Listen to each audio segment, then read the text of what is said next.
The Brutal Iron Gym podcast, where our goal is to cut through the BS and deliver the brutal truth about topics related to health and happiness. So today's topic is a trainer education, and we're going to be looking at the title of To Be Successful, Be Yourself. And this would be true of anybody that wants to be successful in business or in life, but there's going to be some tie over in there. But these trainer education podcasts are to be specific for trainers. That's who I'm going to be speaking to. But as we said in the past ones, there's a lot of good, awesome, wonderful life lessons to be learned for anybody in business and anybody just regular life. Okay? So I've talked about before, I help a lot of trainers as one of the aspects of my job. So I do work with trainers in person. I work with trainers online. Do a lot of trainer education, which was kind of what prompted me to do more of these kind of posts, because a lot of the trainers, there was just kind of conversations that were coming up that I thought a lot of other trainers might benefit from. So I figured kind of doing these podcasts, and even though it might not hit a wide variety of people, who it does hit in terms of who's interested in these things, hopefully it can make a deep impact.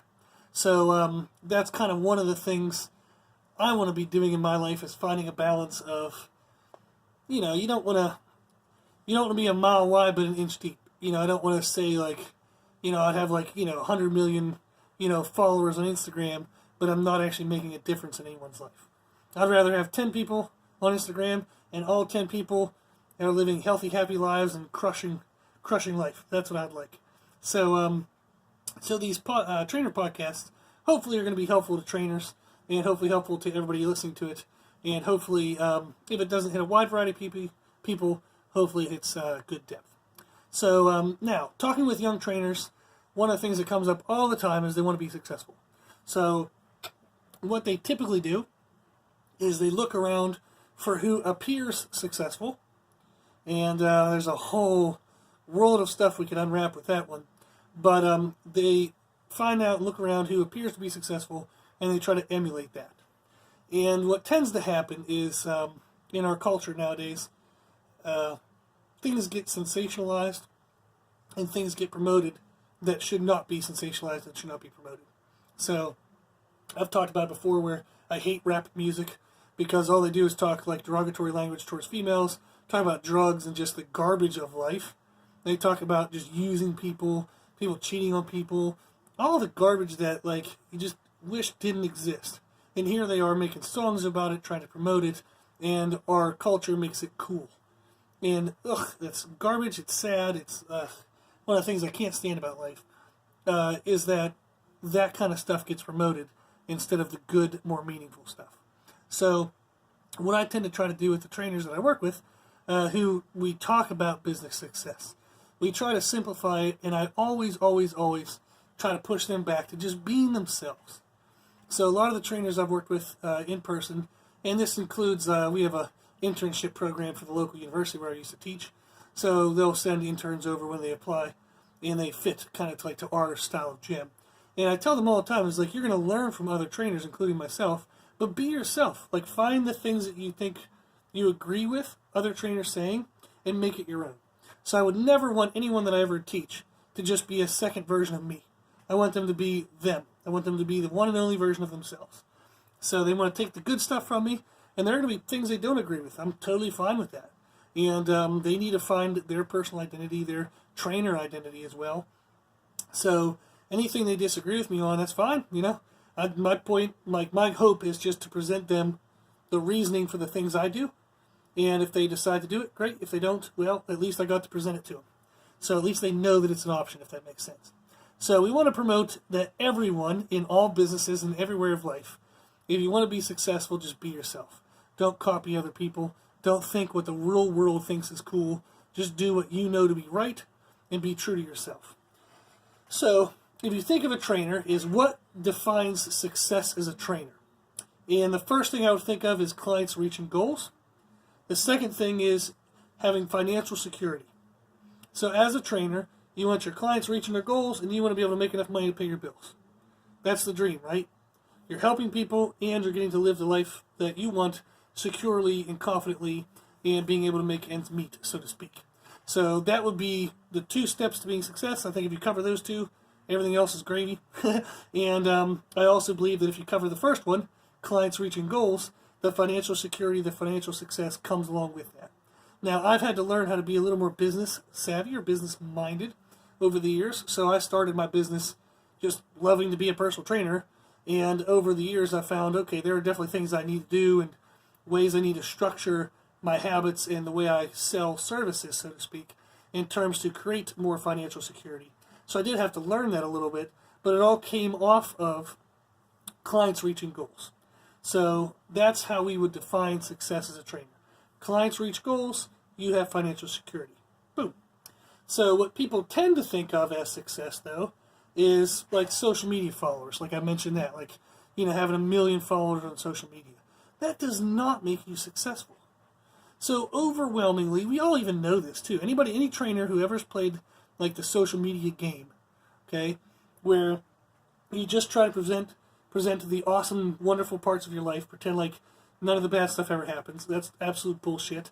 But people like to believe that that's true, and they'll think, oh wow, this person always has their life together. I wonder what they're doing. So it seems enticing to always present the best of things, but that's not real life for anyone on the planet. And then also, if we have like 1 million followers, we know that likely that's a lot of it has come from just like fake accounts. So if you do like repetitive, like popular hashtags, you get those Autobot accounts, where like somebody sets up some kind of bullshit account that promotes their own service, and whenever you use a certain hashtag, the algorithm for their computer program is to follow your page, and then hope that you'll look at their page and then follow them in return. So they can build up followers. Then they unfollow you.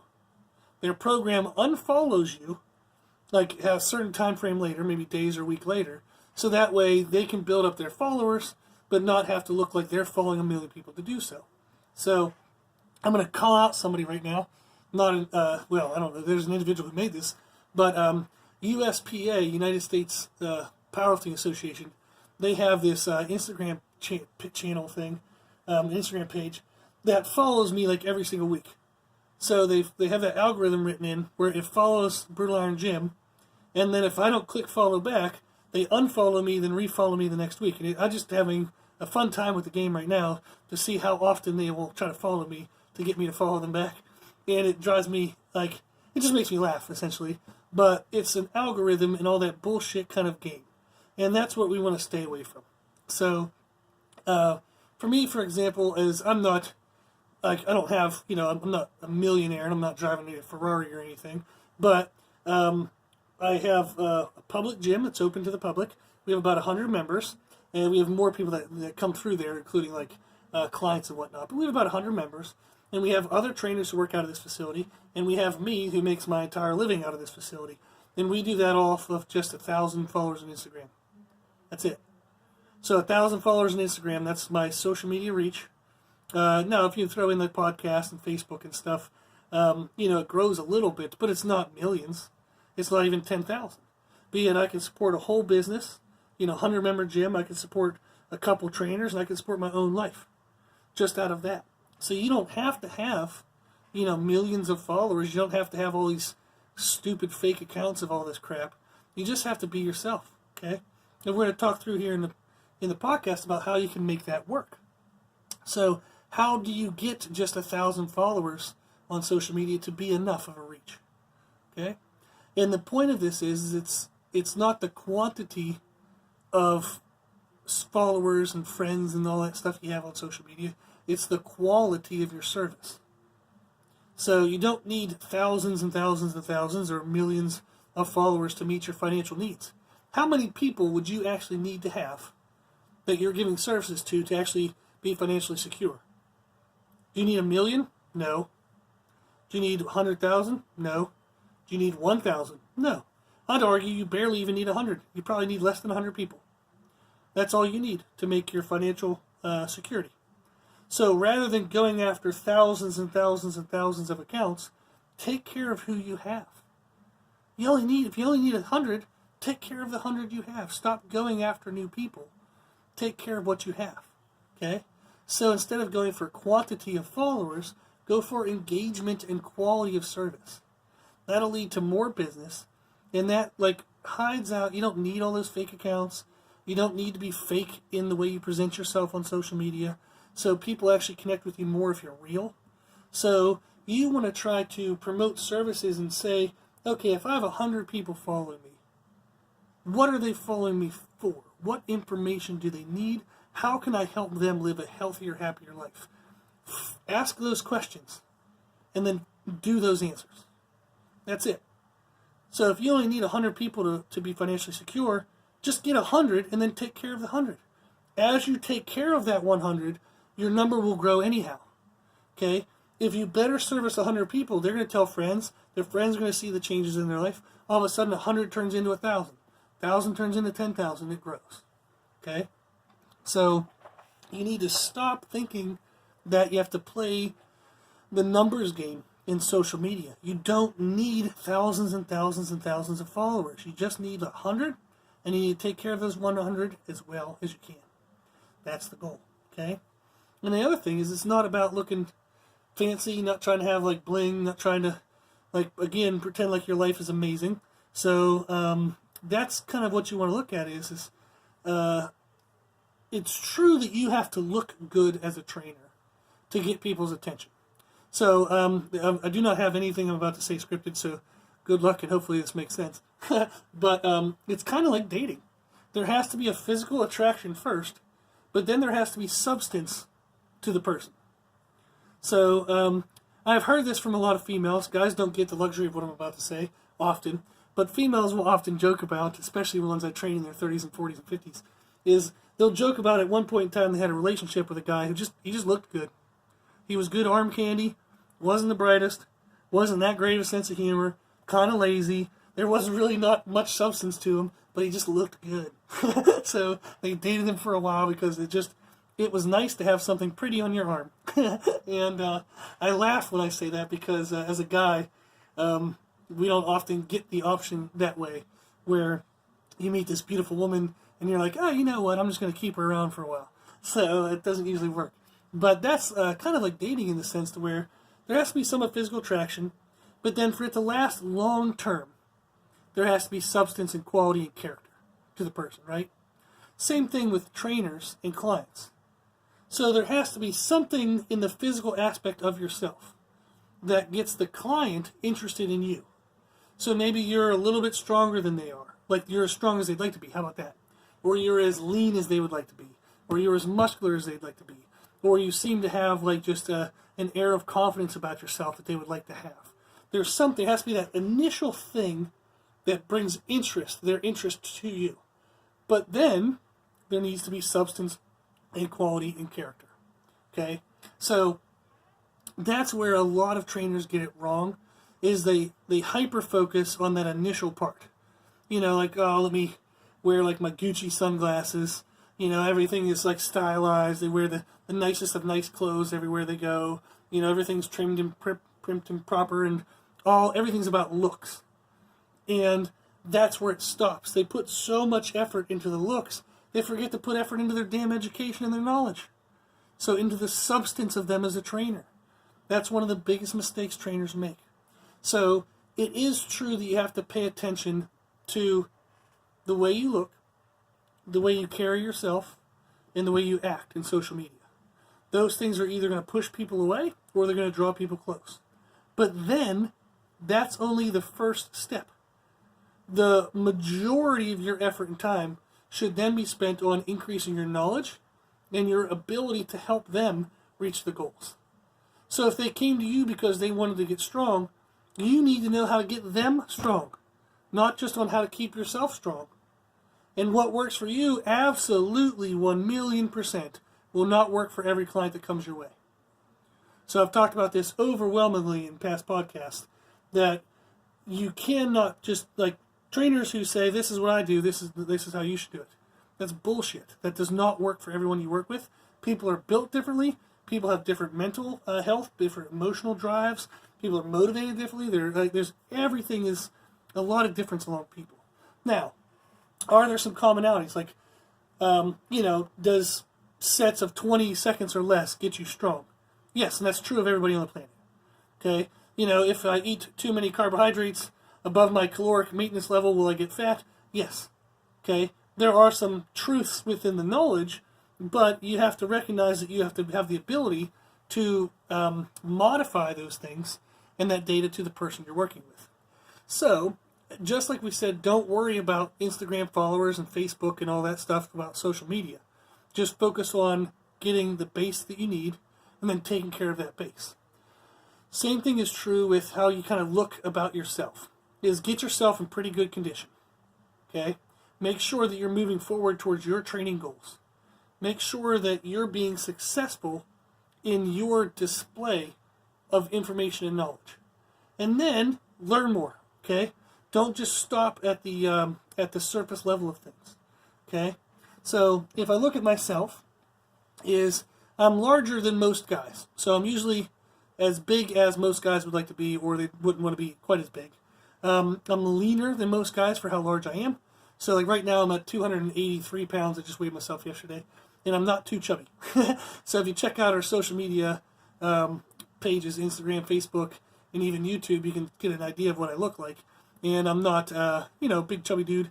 I don't have like belly over my pants. So I look okay for being 283 pounds. So I'm a little bit larger than most guys want to be. I'm a little bit leaner than most guys want to be. But my look is overall, it looks obtainable. So it looks possible. And that's what I think helps guys feel more comfortable to talk to me and ask questions, is it looks like, hey man, he looks kind of like what I'd like to look like, and he looks like I can actually get there. So that helps. Now, if I had the choice to be 300 pounds with abs and, squatting 1,000 pounds, would I? Hell yeah, I would. But I'm not going to try to take enough drugs to, kill myself in the process of trying to reach that. So I'm going to do the best I can with what I got and let it be at that. Now, why women will come and talk to me, this is harder for me to guess at because I'm not a woman, so I have an easier time kind of pretending to put my mind in the mindset of another guy as opposed to females. But I think what helps a lot with females is I've worked with a lot of females, so you can see my client history. Also, I'm not overly aggressive about things. I'm relatively pretty calm. I look at the bigger picture of things. I try to educate. So it's not like I'm just some, big muscle-bound dude who tries to make everybody do what I do. I'm going to do whatever's best for you. I'm going to teach you how to modify the truths of nutrition and training to best suit your needs, regardless of your strength, your size, gender, any of that stuff. So when you hear like the information I can present, it sounds like it's more applicable to you, even though I don't look like you. And I'm thinking that is part of the reason why females will feel comfortable talking to me as a trainer. So I actually have more females as clients than I have males, but that is typical of the personal training world. So there tends to be just more females who hire personal trainers than males do. So males are egotistical jackasses who think we know everything already. That's partly true. So we tend not to want to hire coaches as much, whereas females are more understanding of, hey, if this person knows more than me, let me learn from them to be the best I can be. And then, maybe eventually they don't need the trainer, but they can understand that this person is a shortcut to their goals. Why not learn what they know now? Whereas guys tend to be more stubborn. We try to figure shit out ourselves. And it often holds us back where we could be making way better progress if we would just accept the same kind of mindset that females take, is to be more coachable. So, yeah. So in general, that's what we want to think of is what looks successful in the personal training world is having 1 million followers and driving fancy cars and wearing, really nice clothes. And that isn't success. So there are millions of stories of people who had those things and their life fell apart. They didn't have good character. They had other things going wrong in their lives. Business kind of fell apart because they were, like maybe at one point in time money was good. So they overspent, they got a whole bunch of stuff like a car. You got to pay insurance, you got to pay gas, you got to pay registration, depending on where you live. There's a lot of expenses that come with that stuff. People live in like fancy kind of apartments and, there's maintenance money for fancy things. So sometimes people overextend themselves. So just because somebody has millions of followers, just because they drive fancy cars and have really nice clothes, doesn't mean they're successful. Okay? So we want to think is what is the true definition of success? How are we going to be successful as trainers? and that is to have your clients reach your goals, which has nothing to do with the number of followers you have. It has nothing to do with how nice of clothes or cars you have. And then number 2 is that you have financial security. And hell, the more fancy clothes and cars you buy, the less financial security you have. So don't get overwhelmed with like fancy looks on the outside. Take care of your body. Make sure your body looks good. And wear respectable clothes and drive, an okay car. That's fine. But don't put the emphasis on those external things. So put the emphasis on the way that you look, the way you feel, and also the way that you make others look and the way you make others feel. Okay? So there's a quote that says, people will often forget what you did. People will often forget what you said. But people will not forget how you made them feel. So that's the goal. So the goal is to make the people that trust in you to hire you as a trainer. So the people you already have, make them feel good. Empower them to live happier, healthier lives. If you do that, everything else will fall into place. It doesn't happen overnight. It doesn't happen fast. It happens in ups and downs. And sometimes in those downs, you're going to question whether you're doing anything right. And then sometimes in the ups, you're going to think it's great. And then when the next down comes, you get discouraged again. So that is just a process of life. But that is what you want to focus on, is making people feel better. So after the hour that they spend with you, do they leave with a smile on their face? Do they leave feeling better? Do they leave feeling happier? That's the goal. Okay? So be the best version of yourself. The cool part about that is that people who are like you will then connect with you. They'll connect with your story, with your journey, with your struggles. And they will want you as their trainer and coach, even though there's a million other trainers and coaches out there. Why are they going to find you valuable? Is because they connect with you, who you are. So if you don't show who you are, and you put this fake persona up just like the other million people who are fake, you're going to look like one of a million. Okay? You're going to look like everybody else. You're not going to stand out. No one's going to connect with you, and you're going to struggle in business. If you have the braveness to be yourself, to share the good and the bad, and to let people find out who you really are, that's how you're going to be more successful. People are going to connect with you, so they're going to see what you have is unique. And if they connect with that, they're going to come, they're going to hire you, and you'll be successful. Okay, you'll have them to take care of. So when I built my gym, I remember people would often ask me like, are you going to put in like tandem beds? I'm like, no. They're like, oh, you're going to do a smoothie bar? No. You're going to do like, you got to do cardio, you got to do a ton of cardio? No. So we don't have a smoothie bar. We don't have tandem beds. We don't have a treadmill in our gym. We don't have I used to have step mills. Those damn things were expensive, so we sold those. We don't have anything in the gym that society would deem that I need to have. So my goal was to make a gym that had everything in it that I would ever want. So if I went to a gym and I looked around and said, holy shit, this is the most badass gym I have ever been to in my entire life. This has everything I need. And then I hoped and crossed my fingers that there'd be at least 100 people like me. So that was the idea. I didn't make a gym for everybody. I made a gym for me, and I hoped that there were other people like me out there. That's what you want to do as a trainer. You don't want to be a generic trainer that everybody else is. You want to be you. And then hope that there's people out there who are like you as well. And there are. There will be people who connect with you. Okay? But that's what you want to do. So when I train my clients, I train them how I would want to be trained. I don't train them how society says to train them or what I think is the cool thing to do.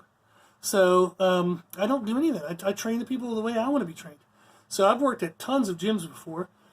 And one of the things I absolutely hated before was when people would buy an hour of training and they'd spend the first 30 minutes on a piece of cardio equipment. And then they'd spend 30 minutes with a trainer. That was absolute bullshit. So that was absolutely immoral, in my opinion, for the gym to charge them to just walk on a treadmill for 30 minutes when the trainer's not around at all. So you're calling that part of personal training. And there's no personal aspect of that. And it wasn't even necessary. So people were walking on a treadmill for 30 minutes, whether that was useful to their goal or not. So it was absolutely garbage. I hated that. So I got out of that place as fast as I could.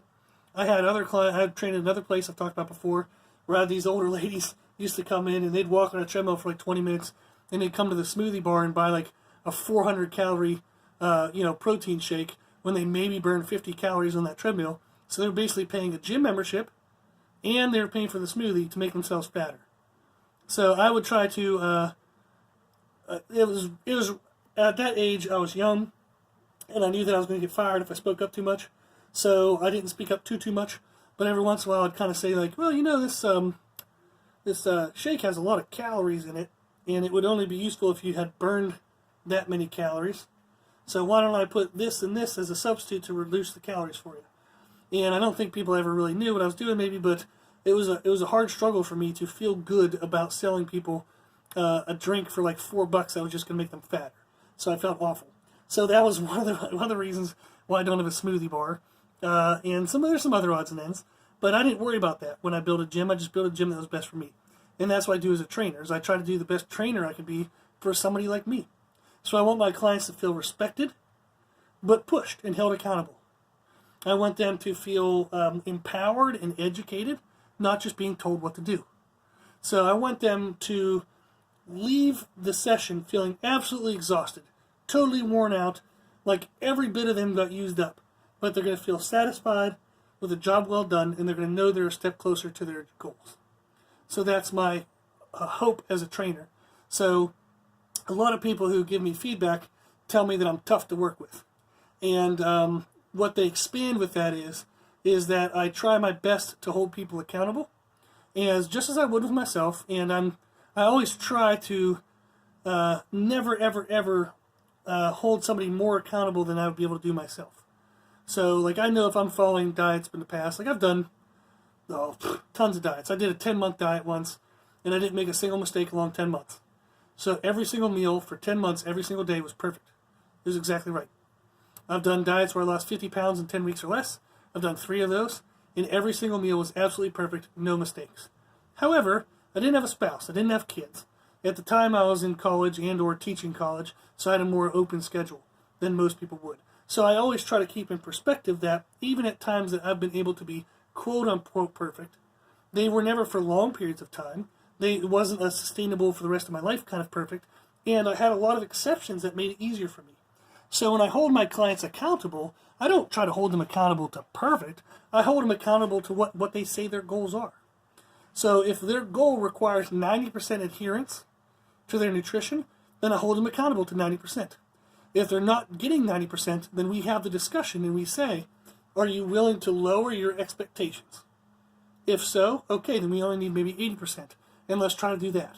Or if you're not willing to lower your expectations, you have to increase your work. You have to increase the quality of your work, and you have to get to 90%. But I always tell them where they're at. I tell them what it's going to take. I don't bullshit them. I don't lie to them. You just tell them what it is, and then they have to adjust. So that's one of the best things I think you could do as a trainer, is just telling people, kind of checking in, hey, this is where you're at. This is where we need to be for our goals. You know, you're either doing well or you're falling behind. Do we need to adjust? What do we need to get you to the next step? So you're just there as your support system. You're there to kind of help them. So rather than letting people get lazy and then, be ho-hum about their progress, I don't know how to do that. So I can't show up every day and be ho-hum about stuff. So that isn't my purpose in life. It would not make me feel satisfied with my job. So that's what we think of as trainers, is we want to be ourselves. So the more you that you can be, the better you'll be in terms of success. So how can you be more content with being you? Is number 1, learn more. The more you know, the more confident you'll be in what you know. It makes a big, big, big difference. Okay? So learn as much as you can. Devote some time every single day to education. Watch training videos. Watch education, like nutrition videos. Read books on adherence. Read books on mental discipline, mental toughness, inspiration. Like I said, I've read books on depression, anxiety, anything I thought might be holding a client back. I tried to learn as much as I could about it. So education, learn as much as you can. Number 2 is do it yourself. Only teach what you've done. This is a huge, huge mistake that trainers make all the time. Is they try to teach things that they read in a book, but they've never done themselves. They don't